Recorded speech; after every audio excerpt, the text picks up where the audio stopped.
February 20, 1944. 30,000 feet above Brunswick, Germany. The morning sun glints off the canopy of First Lieutenant Robert Harmon's P-51B Mustang as he scans the horizon with predatory focus. Below him, a formation of Boeing B-17 Flying Fortresses drones toward their target, their contrails sketching white lines across the frozen European sky. Harmon's radio crackles to life. Bogies, 11 o'clock high, coming down fast. His eyes snap to the left and upward. There, diving through scattered clouds with the sun at their backs, come the silver shapes of Messerschmitt Bf 109s, Germany's frontline defenders. The Luftwaffe pilots have chosen their attack angle with tactical precision, exploiting every advantage of position and altitude. But as Harmon's squadron leader calls out the intercept vector, something fundamental has shifted in the mathematics of aerial warfare over Europe. For the first time in this war, American fighters can meet German interceptors on equal terms at any altitude, at any range, for as long as the battle demands. The era of the short-legged escort fighter is over. The Luftwaffe is about to learn what happens when their hunting grounds become someone else's battlefield. Before we jump back in, tell us where you're tuning in from, and if this story touches you, make sure you're subscribed, because tomorrow, I've saved something extra special for you. The autumn of 1943 had been a season of slaughter for the United States Army Air Forces in Europe. American strategic bombing doctrine, developed in the sunny optimism of peacetime, rested on a fundamental assumption that proved catastrophically wrong. The theory held that heavily armed bomber formations, flying in tight defensive boxes with interlocking fields of fire from their machine guns, could fight their way to any target in daylight without fighter escort. The architects of this doctrine, brilliant men with impressive credentials and absolute confidence in their calculations, had convinced themselves that the defensive firepower of massed bombers made escort fighters unnecessary, even wasteful. Reality had different plans. On October 14, 1943, a mission to Schweinfurt to bomb ball-bearing factories cost the 8th Air Force 60 B-17s shot down and another 17 damaged beyond repair. 600 men failed to return. The surviving crews, their aircraft riddled with cannon holes and stained with the blood of dead gunners, told stories of relentless attacks by German fighters that pressed home their runs with suicidal determination. The Republic P-47 Thunderbolt, America's primary escort fighter, was a magnificent aircraft in many respects. It could dive like a meteor, absorb tremendous battle damage with its radial engine and rugged airframe, and carry bombs and rockets for ground attack missions. But it had one crippling limitation for the strategic air war over Germany: range.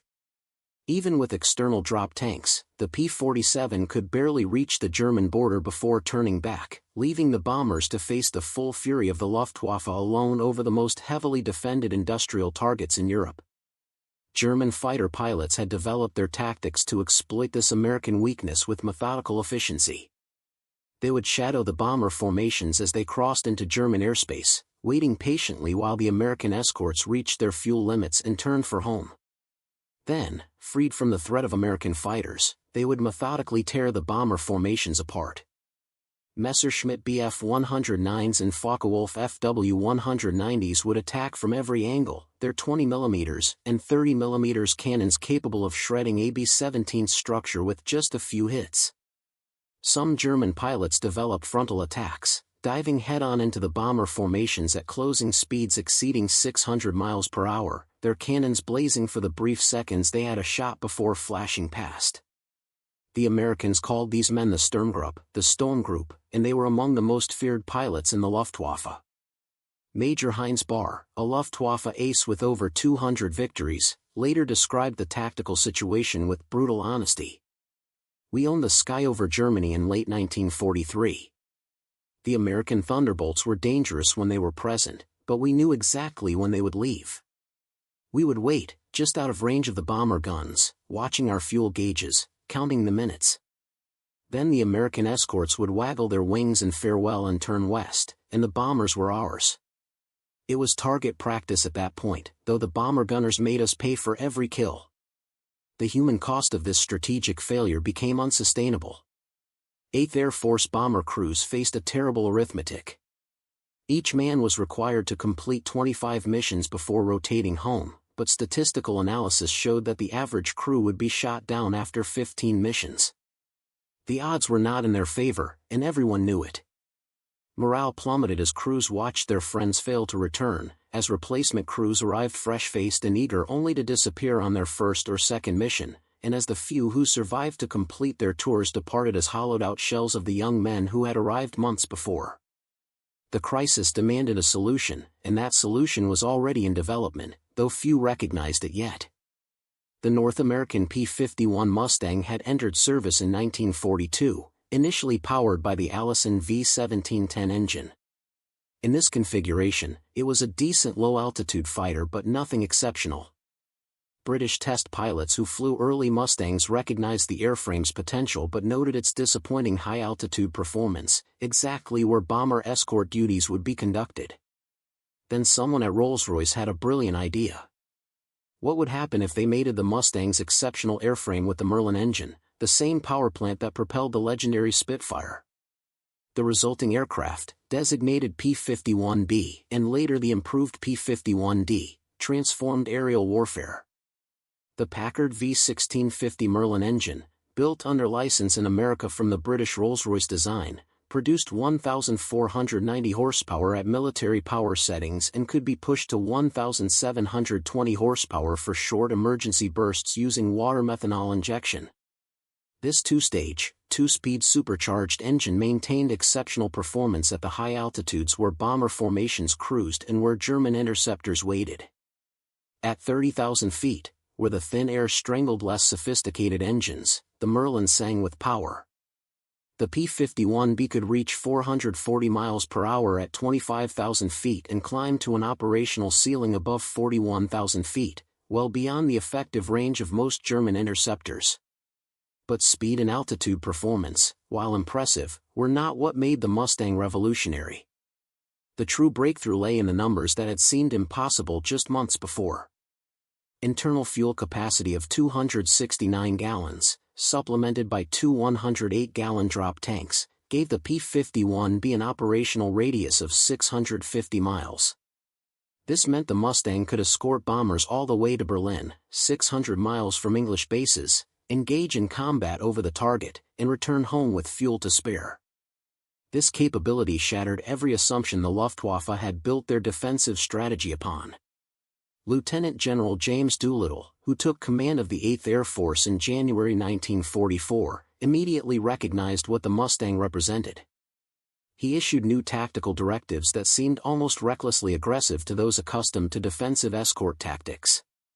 Preparing and narrating this story took us a lot of time, so if you are enjoying it, subscribe to our channel, it means a lot to us. Now back to the story.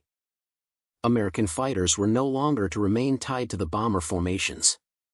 Instead, they were free to hunt German fighters wherever they could be found, pursuing them to their airfields if necessary, strafing them on the ground if they refused to take off. The Luftwaffe would no longer choose when and where to engage. They would fight on American terms or die on the ground. The first deep penetration escort missions with P-51 Bs began in December 1943. But it was the missions of early 1944 that proved the concept beyond doubt. On January 11, 1944, Mustangs escorted bombers to targets near Ostersleben, deep in Germany.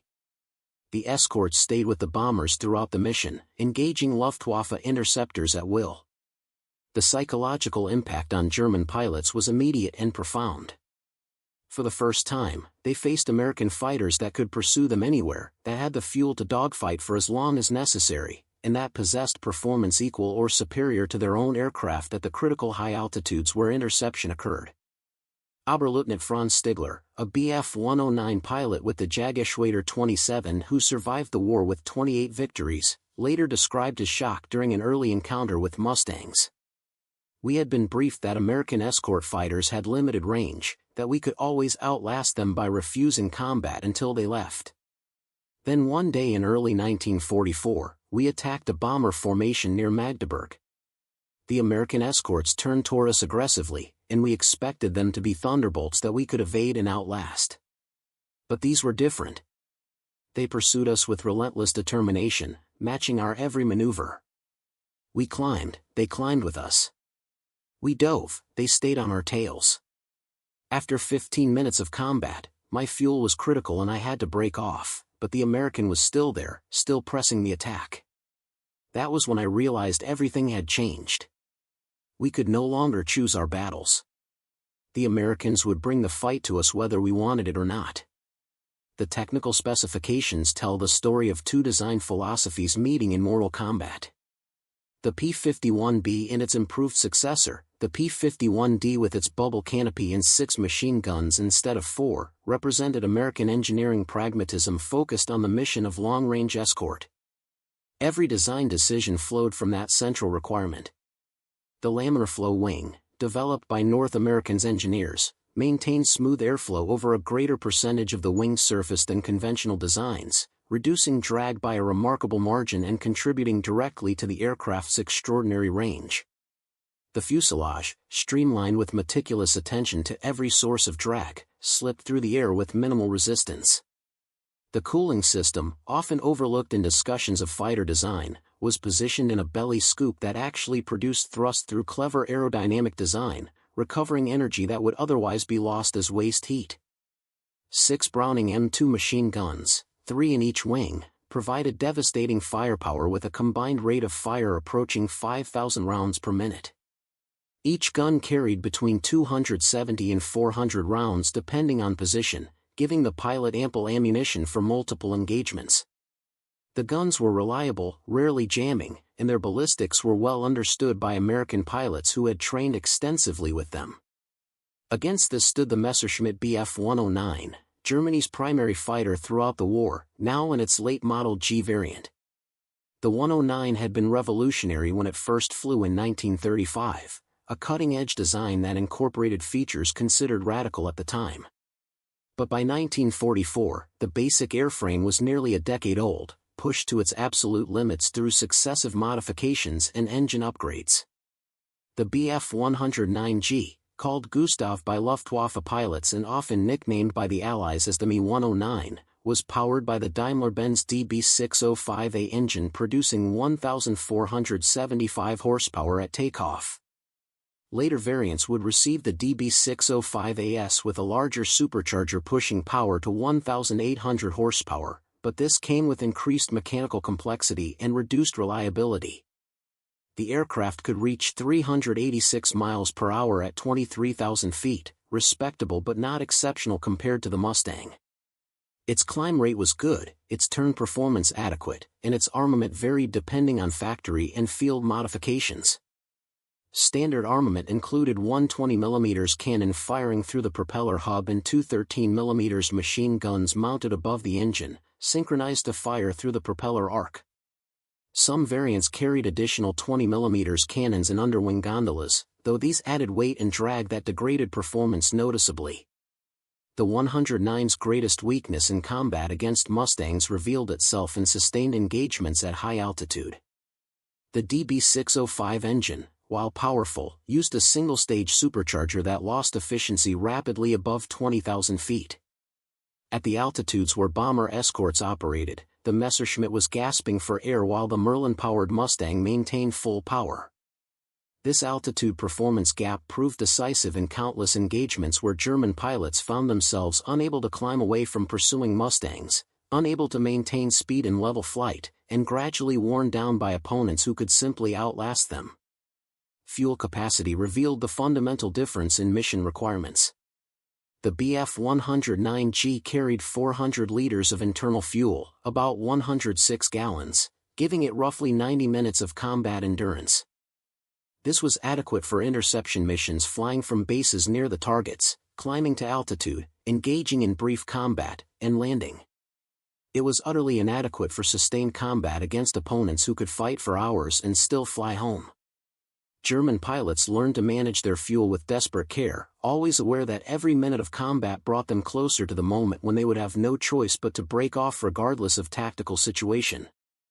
American pilots, with hours of fuel remaining, could afford to be patient, to wait for mistakes, to press attacks with the confidence that they had the endurance to see the fight through to its conclusion. The training differential compounded these technical advantages into overwhelming American superiority. By 1944, American fighter pilots arriving in Europe had logged 400 to 500 hours of flight time before seeing combat. They had spent weeks learning formation tactics, practicing gunnery against towed targets until deflection shooting became instinctive, and flying mock combat against instructors who knew every trick the Luftwaffe employed.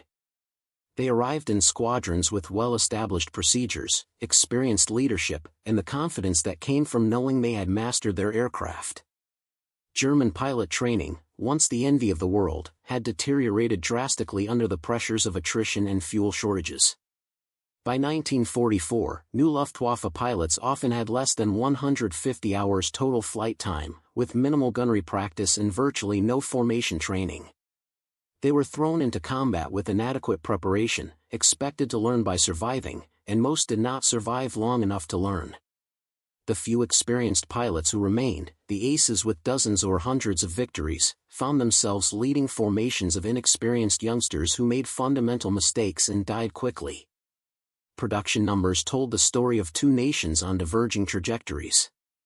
North American Aviation's factories in Inglewood, California, and Dallas, Texas, produced P-51s at an accelerating rate throughout 1944. Monthly production climbed from 300 aircraft in early 1944 to over 500 by year's end. Quality control remained excellent despite the production surge, with aircraft rolling off the assembly line essentially identical, their parts interchangeable, their performance predictable. Germany, meanwhile, struggled with bombing raids that repeatedly disrupted production, with shortages of critical materials like high-grade aluminum and chrome steel, and with a workforce increasingly composed of forced laborers who had little motivation to maintain quality standards. Messerschmitt production actually increased in 1944, reaching nearly 14,000 Bf-109s of all variants, a testament to German industrial resilience under impossible conditions. But this came at the cost of declining quality, with aircraft varying significantly in performance even from the same factory, and increasing mechanical unreliability that grounded aircraft for maintenance as often as combat damage. The strategic implications emerged clearly by spring of 1944. American bombers, protected by long-range escorts, could strike targets anywhere in Germany with acceptable losses. The Luftwaffe, forced to engage or watch helplessly as their industry was systematically destroyed, bled experienced pilots at a rate that could not be replaced. Every mission became a battle of attrition that Germany could not win. The mathematics were inexorable. America was training thousands of pilots annually while Germany struggled to replace its losses. American factories delivered new fighters faster than they could be lost while German production barely kept pace with attrition. Most critically, American pilots were gaining combat experience and improving while German pilot quality steadily declined. The air battles of Big Week in February 1944 marked the turning point where numerical advantage met technological superiority in devastating combination. Operation Argument, as it was officially designated, launched coordinated raids against German aircraft production facilities across the Reich. The planners intended to cripple the Luftwaffe's ability to replace its losses while forcing its fighters into the air where American escorts could destroy them. Over 6 days of intense operations, the 8th Air Force dispatched thousands of bomber sorties protected by swarms of Mustangs, Thunderbolts, and twin-engine Lightnings. The results exceeded the most optimistic projections. American forces claimed over 600 German aircraft destroyed in aerial combat with another 400 damaged on the ground during strafing runs. The cost was steep, with 226 American bombers and 28 fighters lost, but the exchange rate favored the attackers by a margin that Germany could not sustain. Captain Donald Blakesley, commander of the 4th Fighter Group flying Mustangs, embodied the aggressive new tactics that Doolittle had unleashed. His group motto became legendary among both American and German pilots. The fourth but first. On March 3, 1944, Blakesley led his squadron on what became known as the first American fighter mission to Berlin. The psychological impact of American fighters over the German capital mirrored what would later occur over Tokyo. German civilians who had been assured that enemy fighters could never reach Berlin watched contrails crisscross the sky above their city as Mustangs dueled with defending Messerschmitts. The propaganda that had promised the Reich's invulnerability shattered like glass against concrete reality. Hauptmann Heinz Nock, commanding the 5th Staffel of Jagdgeschwader 11, recorded his impressions of that day in his diary with bitter clarity. March 3, 1944. American fighters over Berlin. I saw it with my own eyes and still could not believe it. We were told this was impossible, that no single-engine fighter had the range to reach the capital from English bases. Yet there they were, silver Mustangs dancing at 30,000 feet, their pilots fresh and aggressive while we were already low on fuel from the climb to altitude. We engaged them northeast of the city. My wingman, Lieutenant Weber, just 19 years old and in combat for the first time, made the mistake of trying to turn with one. The Mustang pilot was patient, matching every maneuver, waiting for Weber to make an error. When Weber pulled too hard and stalled, the American was on him instantly. I saw the tracers walking up Weber's fuselage, saw pieces flying off his aircraft, saw the smoke, and then Weber was gone, spinning earthward with his canopy still closed. The Mustang pilot pulled up casually, as if he had just completed a training exercise, and rejoined his formation. They had fuel to stay and fight. We did not. That was the difference between victory and defeat. The combat reports from both sides reveal the nature of these engagements with clinical detail. American pilots consistently noted the hesitancy of German attacks, the tendency of Luftwaffe formations to make one pass and then disengage, and the obvious fuel constraints that forced German pilots to break off combat regardless of tactical situation. German reports spoke of frustration at being unable to press attacks, of watching bomber formations proceed unmolested because engaging the escorts meant running out of fuel before reaching the bombers, and of the grinding attrition that claimed experienced pilots who had survived years of combat only to fall to the new American escorts.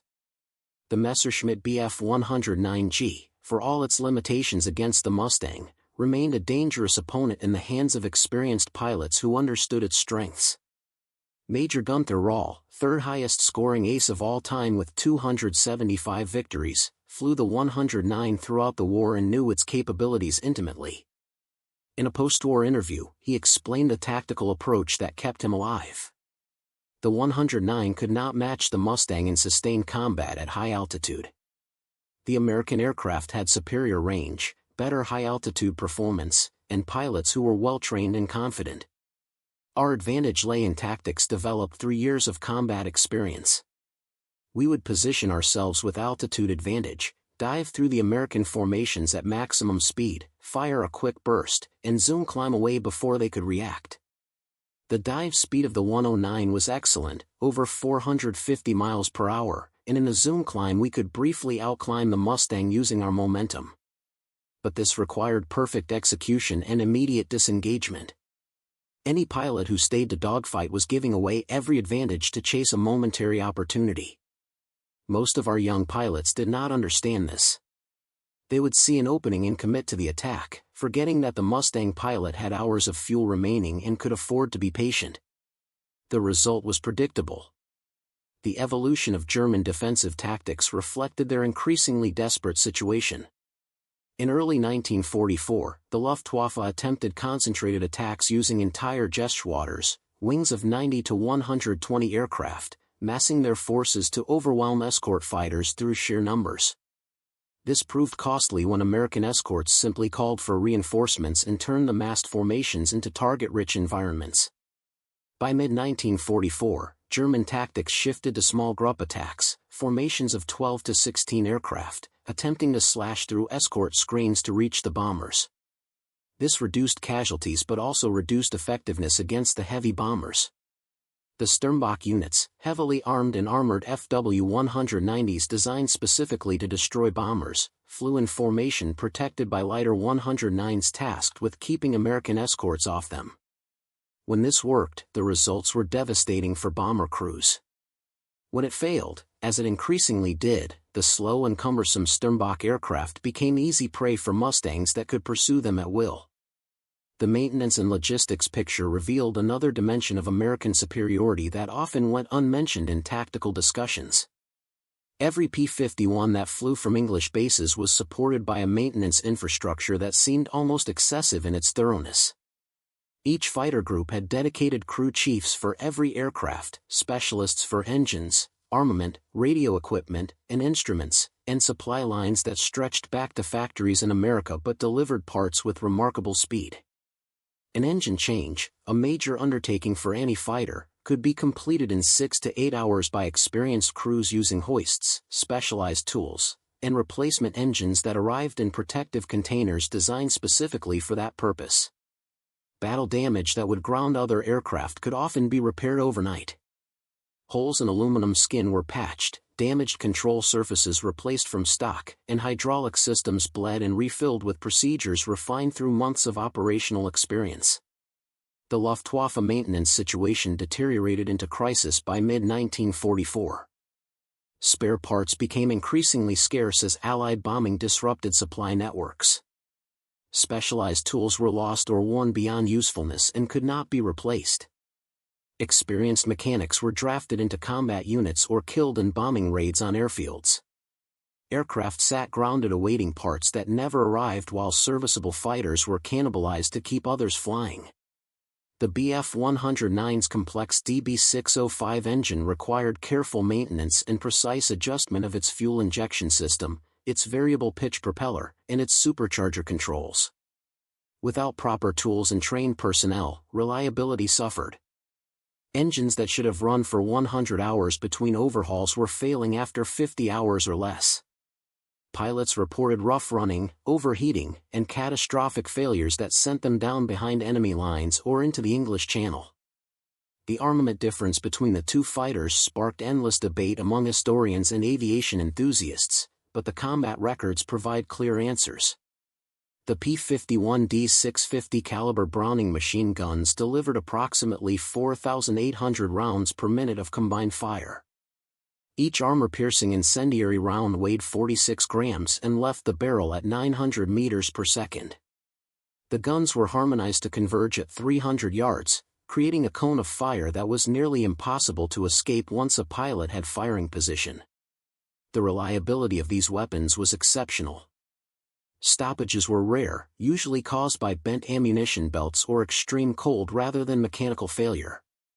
American pilots could fire sustained bursts of 3 to 5 seconds, walk their tracers onto the target, and watch their rounds tear through enemy aircraft with devastating effect.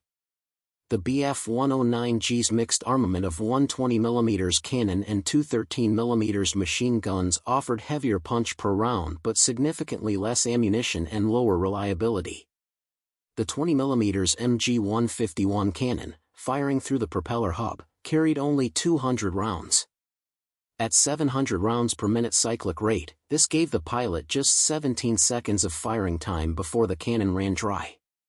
The two 13mm MG-131 machine guns, mounted in the nose cowling, carried 300 rounds each, providing about 25 seconds of firing time at their combined 1,800 rounds per minute rate. German pilots learned to fire in very short bursts, 1 to 2 seconds at most, conserving ammunition for the brief moments when they had a certain kill. The cannon was particularly troublesome, with frequent stoppages caused by the violent recoil forces and the complex ammunition feed mechanism. Many pilots reported their cannon jamming after just a few rounds, leaving them with only the machine guns for subsequent attacks. Oberfeldwebel Willy Unger, who flew 120 combat missions and survived the war with 22 confirmed victories, described the frustration of unreliable weapons. "My cannon jammed on perhaps one mission in 3. I would line up a perfect shot, press the trigger, feel the satisfying thump of the cannon firing, and then nothing. The gun would stop after 3 or 4 rounds. I learned to fire my machine guns simultaneously, at least they were reliable, but the 13mm rounds often lacked the destructive power needed against the heavy American bombers. I watched my rounds spark off a B-17's armor, saw them punch holes in non-critical areas, but the bomber would fly on, his gunners returning fire while I circled, checking my ammunition state, calculating whether I had enough left for another pass. Meanwhile, the Mustang escorts were diving on me, and I had to choose between pressing my attack and saving my own life. Usually, I chose life. Dead pilots win no victories. The evolution of aerial combat tactics over Germany followed a predictable pattern as American advantages compounded. Early encounters in late 1943 and early 1944 were relatively even affairs where German experience and tactical skill could offset American numerical superiority. By spring of 1944, the balance had shifted decisively. American pilots were gaining combat experience while German pilot quality declined. By summer, the Luftwaffe was reduced to near impotence over its own territory, capable of occasional successful interceptions but unable to prevent the systematic destruction of German industry. The kill ratios told the story in stark numbers. In January 1944, American fighters claimed 3 German aircraft for every American fighter lost. By June, this ratio had climbed to 7-1. By September, as the Luftwaffe committed its last reserves to desperate battles over the Reich, ratios of 10-1 or higher became common. Major George Preddy, highest-scoring P-51 ace in the European theater with 26.83 confirmed victories, exemplified the new breed of American fighter pilot. His combat report from August 6, 1944, described an engagement that would have been impossible just months earlier. Leading white flight of the 328th Fighter Squadron, we were escorting bombers returning from targets near Berlin when we spotted approximately 30 Bf-109s assembling to attack the rear of the bomber stream. We dropped our empty wing tanks and dove to intercept. The Germans saw us coming and scattered, but we had altitude advantage and could match their speed in the dive. I selected a 109 pulling out from a firing pass on a straggling B-17. Closed to 300 yards and fired a 3-second burst. Observed strikes on his left wing root and cockpit area. Aircraft rolled inverted and entered a spin. Did not observe pilot bail out. Engaged a second 109 attempting to dive away. Followed him down to 15,000 feet, firing several bursts. He pulled up sharply, his engine trailing smoke. I fired again and saw his canopy separate. Pilot bailed out successfully. Climbed back to bomber altitude and spotted a third 109 making a head-on attack. Turned to pursue as he passed beneath the bombers. Closed rapidly and fired from dead astern at 200 yards. His entire tail section disintegrated. No shoot observed. Total ammunition expended approximately 800 rounds for 3 confirmed victories. Combat duration 27 minutes. Returned to base with adequate fuel remaining. This matter-of-fact description of destroying 3 enemy fighters in less than half an hour, while still having enough fuel to return to base 400 miles away, captured the essence of Mustang operations over Germany. The aircraft gave its pilots the endurance to hunt, the performance to catch their prey, and the firepower to destroy it. German pilots, constrained by fuel, hampered by declining aircraft quality, and increasingly poorly trained, could not match this combination. The Luftwaffe's response to the Mustang threat evolved through several phases, each reflecting growing desperation. Initial tactics focused on avoiding combat with escorts while attacking bombers, but this became impossible as American fighters pursued German interceptors with relentless aggression. The introduction of jet aircraft, particularly the Messerschmitt Me-262, offered brief hope of technological salvation. The Me-262 was genuinely revolutionary, capable of 540 miles per hour and able to fly circles around any piston-engine fighter. But it arrived too late, in too few numbers, plagued by reliability problems and flown by pilots who often had minimal jet experience. More critically, jets were vulnerable during takeoff and landing, and Allied fighters learned to patrol German jet bases, shooting down Me-262s as they struggled to gain speed after takeoff or as they made their landing approach with engines throttled back. The final phase of Luftwaffe defensive operations descended into pure attrition warfare. German high command knew they could not win air superiority but hoped to inflict enough losses to make the bombing campaign politically unsustainable for the Americans. This strategy failed because the mathematics never worked in Germany's favor. For every bomber the Luftwaffe destroyed, they lost 3 or 4 fighters and their pilots. America could replace both aircraft and pilots. Germany could not. By early 1945, the Luftwaffe was effectively finished as a fighting force. Fuel shortages grounded most units. The few pilots with combat experience were dead or too exhausted to continue. Replacements arrived with training so minimal they were little more than sacrificial offerings to American guns. The human cost of this grinding attrition affected both sides but fell disproportionately on Germany. American fighter pilots faced real danger on every mission. Anti-aircraft fire remained deadly throughout the war, accounting for more Allied aircraft losses than German fighters. Mechanical failures over enemy territory meant capture at best, death at worst. Combat stress took its toll in insomnia, anxiety, and the psychological weight of repeatedly witnessing friends die in burning aircraft. But American pilots had advantages beyond technology. They flew with the confidence that if shot down, they might evade capture and return to England through the underground networks. They knew that if they completed their tour, they would go home to train the next generation of pilots. They understood they were winning and that their sacrifices had purpose. German pilots faced a different reality entirely. By 1944, most knew the war was lost.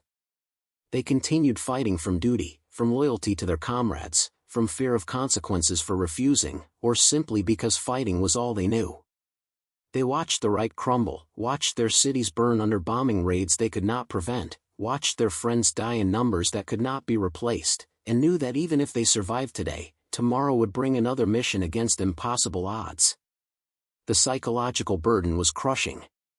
Many of the aces who survived the war spoke in post-war interviews of depression, guilt at surviving when so many died, and the hollow meaninglessness of continuing a fight that had already been decided.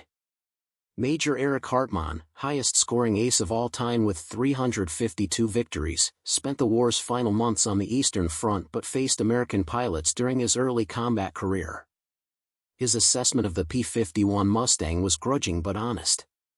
It was the best all-around fighter of the war. Not the fastest, not the most maneuverable, not the best climbing or most heavily armed, but the best combination of all these qualities with the range to take the fight anywhere. When I faced Mustangs, I respected them. When I heard that entire Geschwaders in the West were being destroyed by Mustang pilots, I understood why. It was not just the aircraft, though that was superb. It was the pilot training, the numbers, the logistics, everything that lay behind each sortie. We were craftsmen producing individual works of art. They were an industrial machine stamping out products by the thousand. In modern warfare, the machine wins. The final accounting of the air war over Europe vindicated the massive investment in the Mustang program. Between December 1943 and May 1945, P-51 Mustangs were credited with 4,950 enemy aircraft destroyed in air combat, more than any other Allied fighter in the European theater. They achieved this while suffering 2,520 losses to all causes, combat and operational, a favorable exchange rate that became increasingly lopsided as the war progressed. The Bf-109, produced in greater numbers than any other fighter in history with over 33,000 built, proved unable to stem the tide of American air power once the Mustang arrived in numbers. German production continued at high levels through 1944, but losses exceeded production every month after January of that year. The Luftwaffe was bleeding to death, and no amount of tactical brilliance or individual courage could change the mathematics. The strategic bombing campaign, protected by long-range escorts, achieved its objectives despite fierce debate about its effectiveness. German war production actually increased through most of 1944, a testament to German organizational skill and industrial dispersal. But the damage accumulated. Transportation networks collapsed under sustained attack. Synthetic fuel plants were systematically destroyed, starving the Luftwaffe and Wehrmacht of gasoline. Ball bearing production, though not destroyed as completely as planners hoped, was disrupted enough to cause cascading failures in German industry. Most importantly, the defense of the Reich forced Germany to commit enormous resources to air defense that could have been used on the eastern or western fronts. Thousands of anti-aircraft guns, hundreds of thousands of personnel, and the cream of the Luftwaffe's fighter forces were tied down defending German airspace while Soviet armies crushed German ground forces in the east. The appearance of P-51 Mustangs over Germany in early 1944 marked the beginning of the end for the Luftwaffe, just as their later appearance over Tokyo would signal the end of Japanese air power. In both theaters, the lesson was identical. Long-range escort fighters changed the fundamental equation of strategic air warfare. Distance was no longer protection. Home air defense required resources that overwhelmed any nation's capacity to sustain while simultaneously fighting ground wars. Industrial warfare favored the side that could mass-produce quality equipment, train skilled personnel in large numbers, and maintain logistics over vast distances. The P-51 Mustang embodied all these advantages in one elegant package, and German pilots paid the price for facing an opponent they could not outlast, could not outproduce, and ultimately could not defeat. Up next, you've got two more standout stories right on your screen. If this one hit the mark, you won't want to pass these up. Just click and check them out.